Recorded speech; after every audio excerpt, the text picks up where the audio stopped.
I touched down at Philadelphia Airport and gave her voicemail another go. Left a message this time, kept it casual. Honey, just checking in.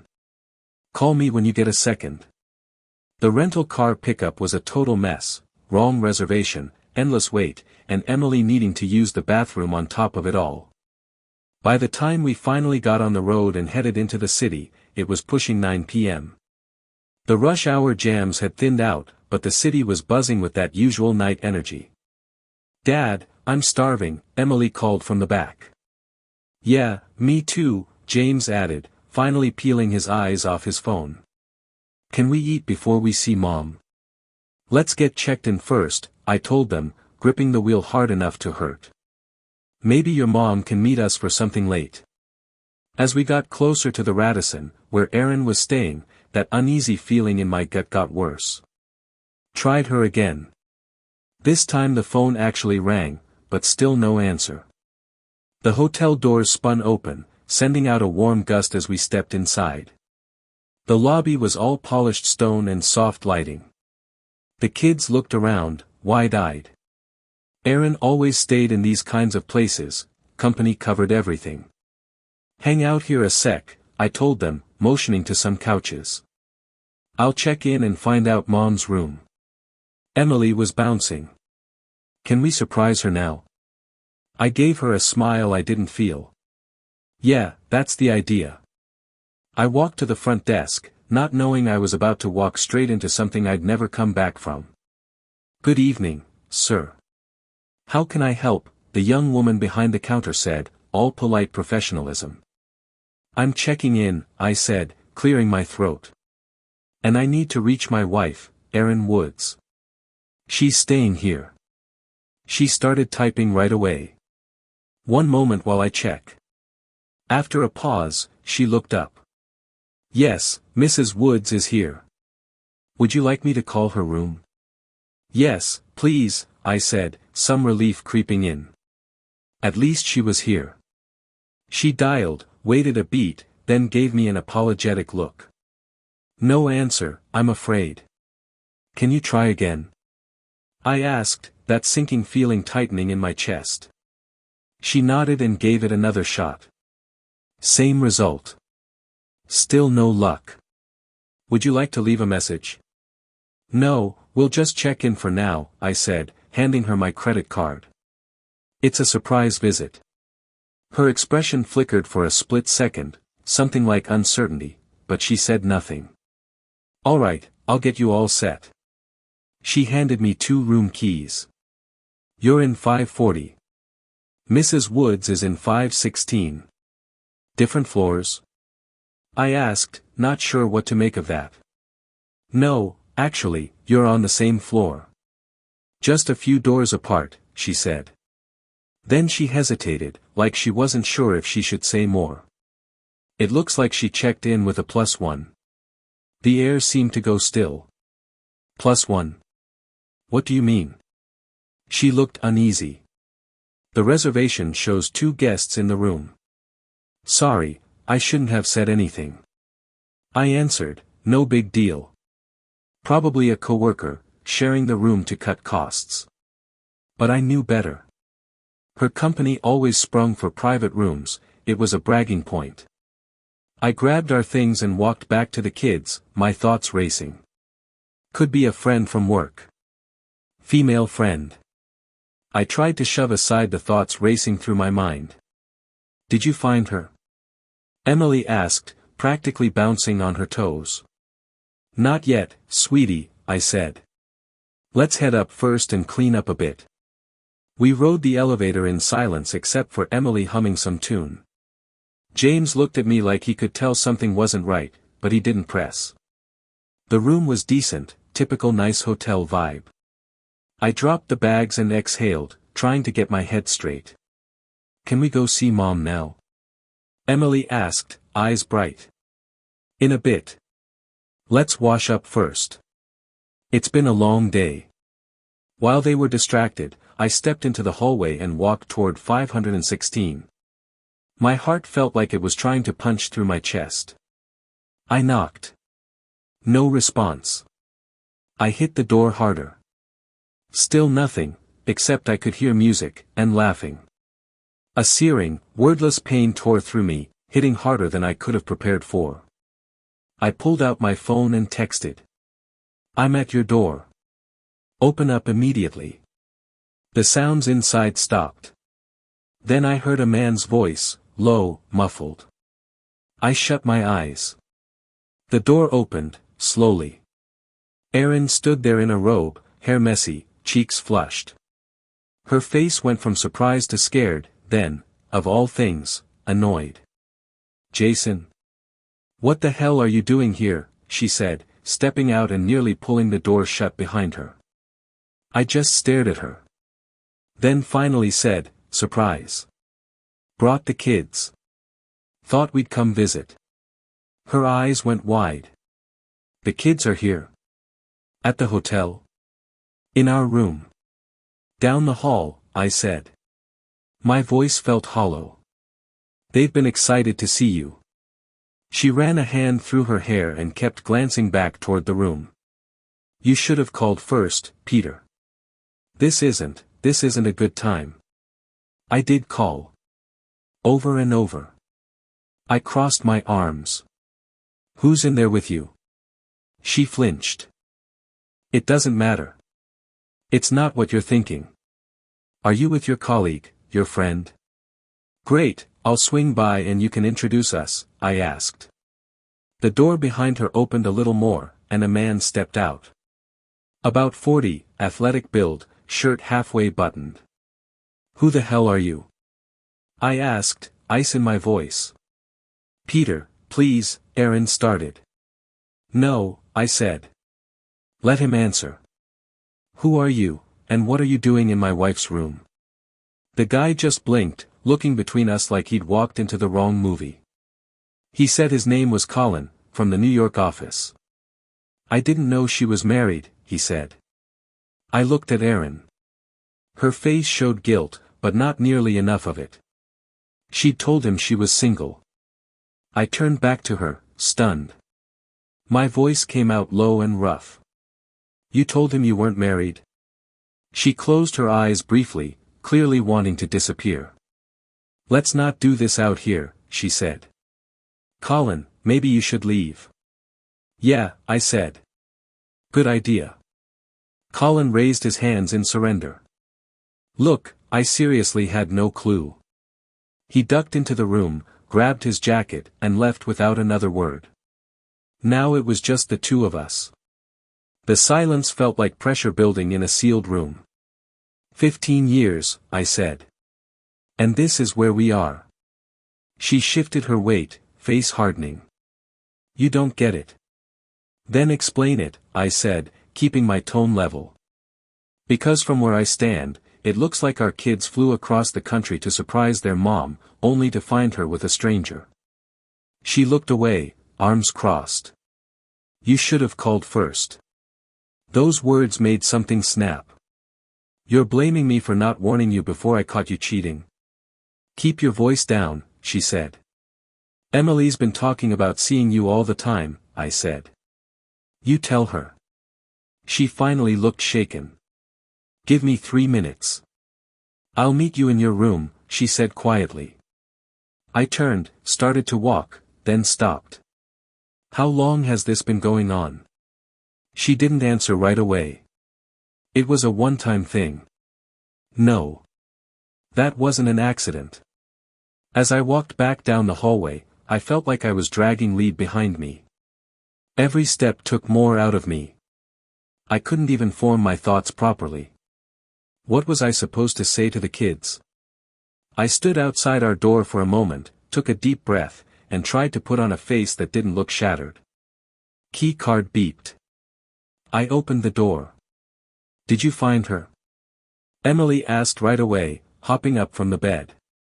James looked over too, sharp-eyed, already sensing something was off. "What happened?" "She's coming in a few," I said, keeping my tone easy. "Was she happy? Did she cry?" Emily asked. "She was surprised," I said. "Anyway, how about food? You two are starving." "Already ordered," James said, not breaking eye contact. Burgers, fries, and cake, Emily added with a grin. Perfect. A knock came just a few minutes later. Emily bolted for the door. She opened it wide and practically launched herself into Aaron's arms. Aaron stood there like nothing had happened. Fresh clothes. Not a sign of the mess from earlier. If I hadn't seen her 10 minutes ago, I wouldn't have suspected a thing. Mommy. Emily squealed. Hi, sweetheart, she said, kneeling down for a hug. What a big surprise. She looked at me over Emily's shoulder, eyes pleading. Asking me to keep it together. James stayed on the bed. Hey, he said flatly. Aaron walked over and touched his hair. You've gotten taller. It's been a week, he said. A strange, quiet tension settled in until Emily started chattering again. Telling Aaron about our flight, the hotel, even the in-flight snack. Aaron nodded along, her eyes flicking back to me now and then, but I kept mine on the floor.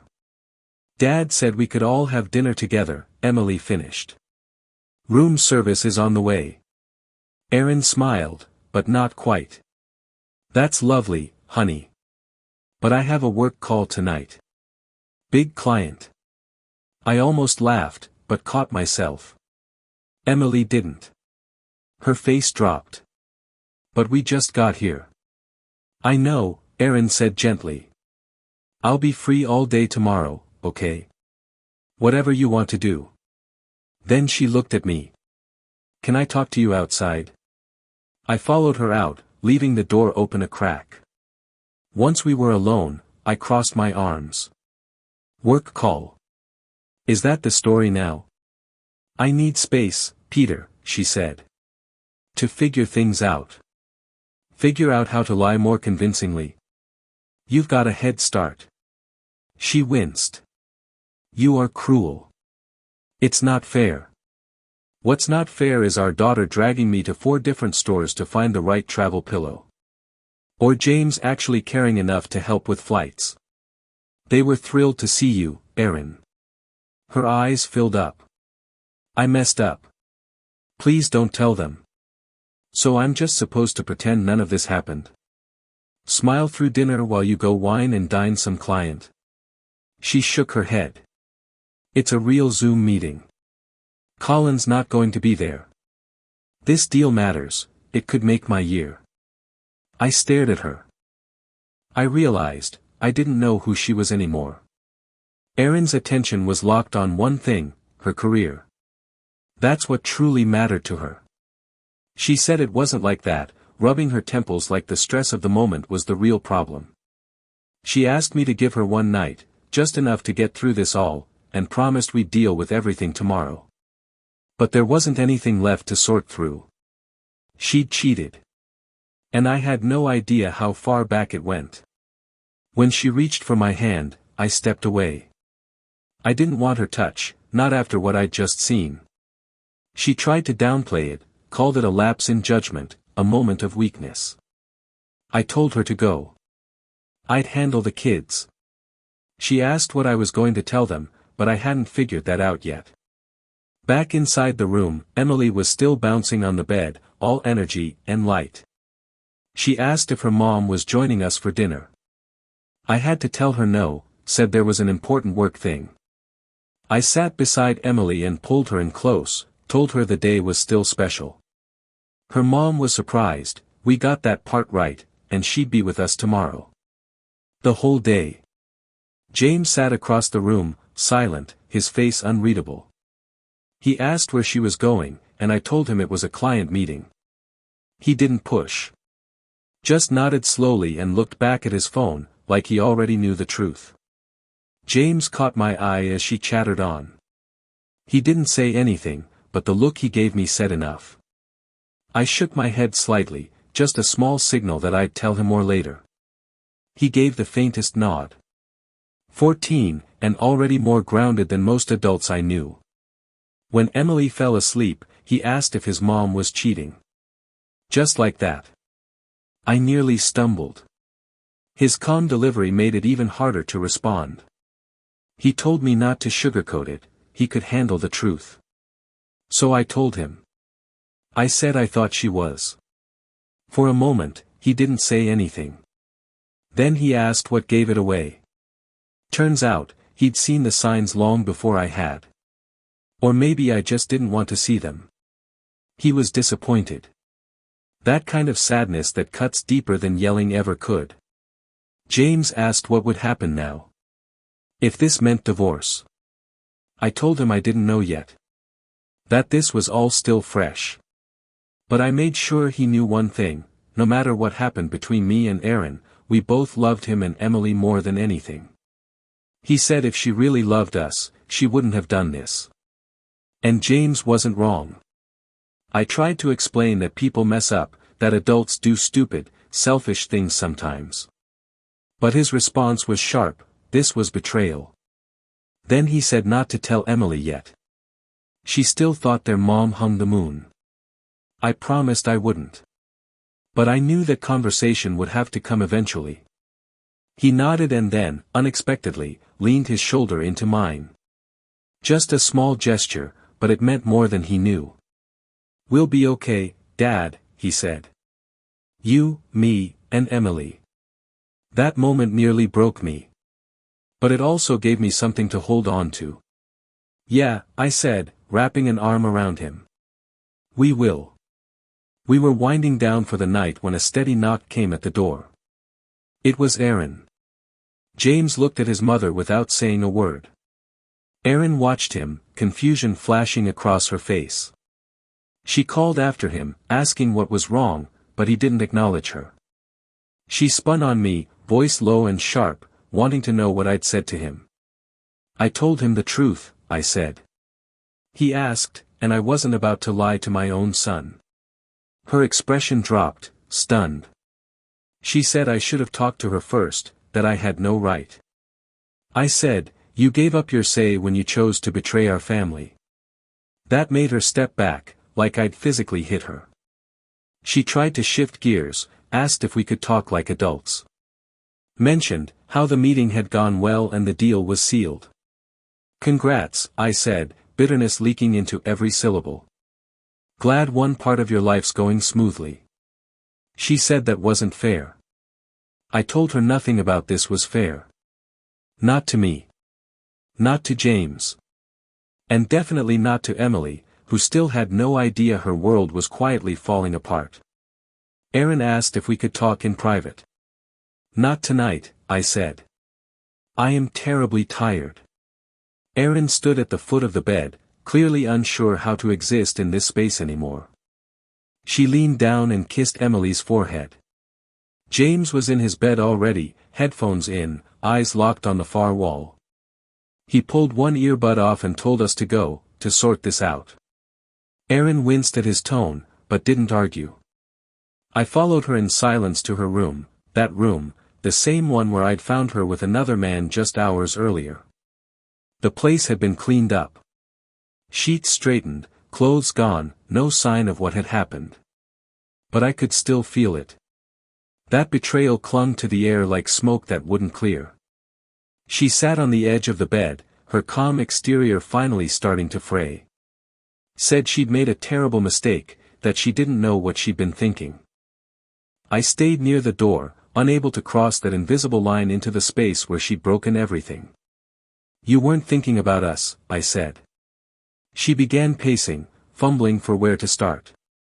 I told her to try honesty. When I asked one more time how long it had been going on, there was a pause, long enough to tell me I wasn't going to get the whole truth. She crumbled and admitted there had been months of flirting, messages, late-night conversations. Said it started at a conference in New York. So, it wasn't her first business trip with secrets. I asked how many. How many others? Just Colin, she swore. She wiped a tear away and said she knew that didn't make it better. It didn't. 15 years together. 2 kids. All of it risked, for what? What was she missing? Some adrenaline rush? A few compliments from someone who wasn't worn down by real life? She tried to explain, said we'd grown distant. Said I was always busy with work, or focused on the kids. That she didn't feel seen anymore, not as a woman, anyway. That stung. But it made me angry more than anything. Is this my punishment for being a devoted father, for actually showing up and loving our kids the way they deserve? You could have told me, I said. We could have talked and got help. Worked through it together. But instead, you chose to go behind my back. She whispered that she knew. Said she regretted it more than I could imagine. I asked her plainly, was she sorry she did it? Or just sorry I found out? She didn't answer. This time, she didn't have the nerve to lie to my face. I told her James already saw her differently.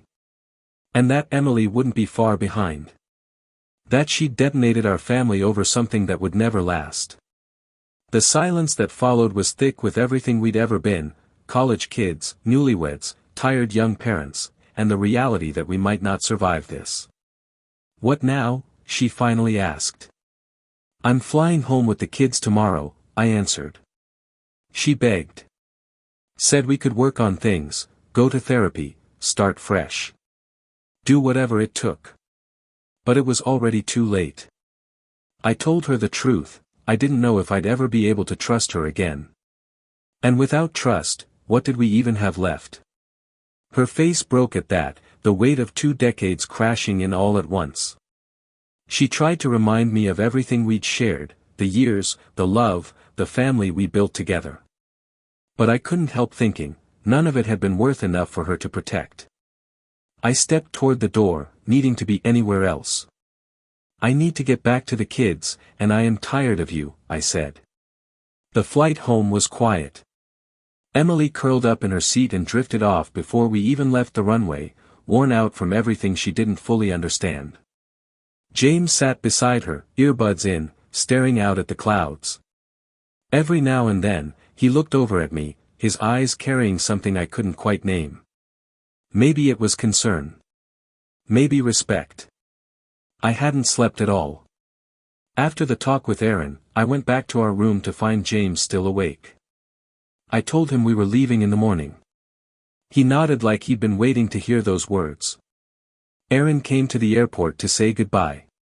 Her face was swollen from crying. Emily wrapped her in a long hug, asking again and again why Mom couldn't come with us. I told her it was work. That her mom had to stay a few more days. The words burned coming out of my mouth. James kept his distance, offering a half-hearted one-armed hug before walking onto the plane without so much as a glance back. As we descended into our hometown, I found myself bracing for everything ahead, the practical pieces of separation, the emotional wreckage that would hit once the dust settled, the questions we'd have to answer from people who knew us only as a family. James's voice broke into my thoughts. He asked if I was okay. His calm concern hit me harder than any adults ever could. I told him I would be. That we all would. He gave a small nod, satisfied for now. But then he asked the harder question, what happened next? Would his mom be coming back? I let out a long breath before answering. She'd come back to the house, sure, but things wouldn't be the same. I explained that his mom and I had to figure out what was best for everyone. He didn't hesitate. You mean divorce? I didn't sugarcoat it, told him maybe. That I didn't have all the answers yet. But I reminded him that no matter what happened between me and Aaron, it wouldn't change how much we loved him and Emily. He sat with that for a moment, then said something that floored me. He said I was doing the right thing. That we deserved better. Those words, simple, honest, far too mature for his age, hit deep. He shouldn't have to carry this, but the way he was handling it made me proud. Emily woke up asking for her mom. Her sleepy voice was a sharp reminder of what was lost. 2 weeks later, we sat across from each other at the kitchen table. Divorce papers lay between us. Aaron had moved into a place downtown. James still barely spoke to her.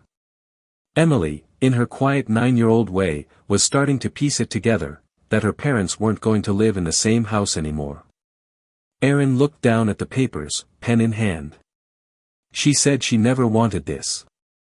I told her I didn't either. But here we were. She asked if I'd ever forgive her. I looked at her, really looked, and saw someone I barely recognized. A stranger with familiar eyes. I told her maybe one day. For the kid's sake. But some damage can't be undone. She nodded, as if she already knew, and signed her name. As I watched her walk away, something unexpected settled in my chest. Not relief exactly, and not peace. But something close. The pain hadn't gone anywhere, still raw and cutting, but for the first time since that day in Philly, the road ahead didn't look so dark. It wouldn't look like the life we had before. But it would be something new. Just me, James, and Emily. We'd make it through. It wouldn't be the life we knew, but we'd be all right.